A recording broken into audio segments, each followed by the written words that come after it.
first thank everyone here for both the panelists for agreeing to testify, who we're going to hear from in just a moment, and the Town Hall for so graciously hosting us. And before we begin with our first panel remarks, we do have a few opening remarks. We have an opening statement. The governor is here. And the governor, no.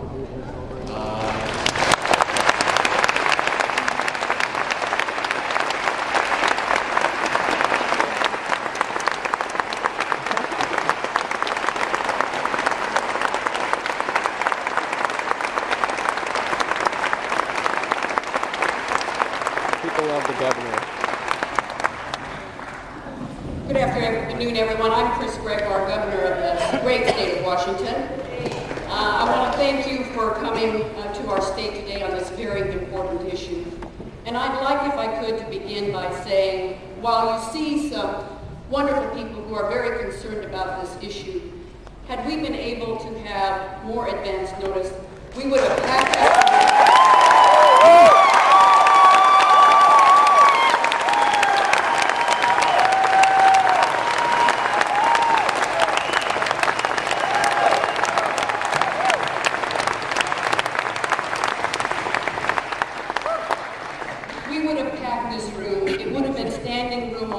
It would have been Washingtonians, it would have been folks from Oregon, it would have been folks from Idaho. So I don't want you to think that this is the interest. In fact, the interest is wide, it is deep, through all of the Pacific Northwest and our state.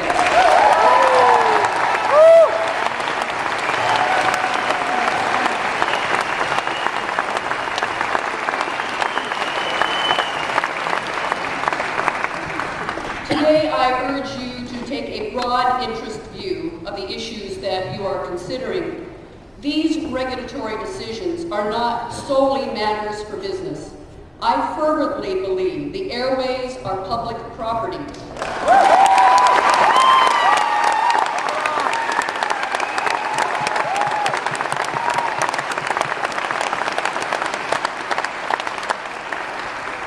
And owners who use them have a strong obligation to the rest of us to maintain that use in the public interest. You last looked at this issue in 2002, and I wrote you then as Attorney General for our state with my deep concerns about the FCC's efforts to accelerate the already rapid trend toward consolidation in the media. Those concerns are no less on my mind today, and in fact are heightened. As governor, I continue to be opposed to further concentration of media ownership through consolidation.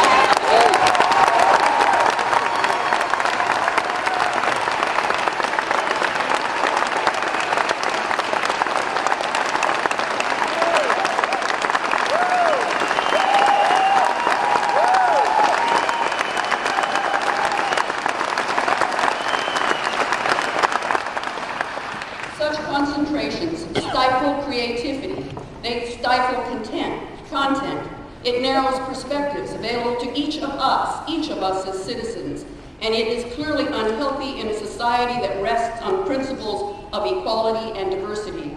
I find it ironic that in an age with so many new ways for people to communicate and so many ways to exercise the literal beauty of democracy, we face the very real threat that those new ways will be controlled by but a few. Since 1995, there are 40% fewer TV station owners due to consolidation. 3 media companies own all of our cable news networks, and 2 companies serve 40% of households getting cable television. Just 1 company now owns nearly 1,200 radio stations across the country. And before 1996, no company could own more than 40 stations nationwide. And I'm not just talking about newspapers and TV stations and radio stations. Ownership of what we can hear, view, and say is concentrating in key choke points, such as the internet content and phone transmissions.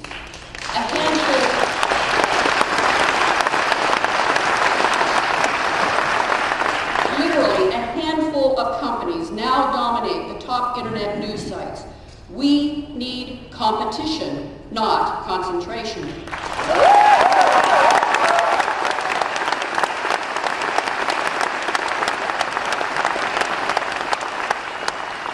We need diversity. We need vitality. We need local perspectives.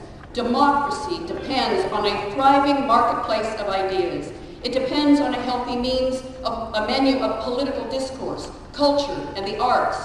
Do we really want to concentrate control of this market and place it in the hands of a few? I can tell you, I don't, and I do not believe my fellow Washingtonians do either. What happens if a single owner doesn't like what is being said on television, or through the newspaper, or through the internet? Will this individual engage in censorship? That is the problem. The possibility of censorship.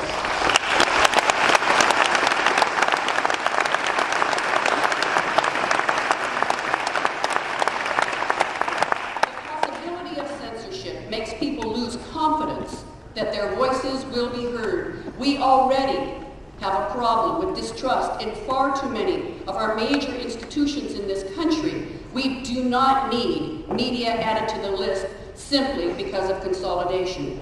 If our means of communication is controlled by but a few, what's to stop them from blocking our artists, our musicians, our grassroots political organizations, and others from the doorway needed to reach these audiences?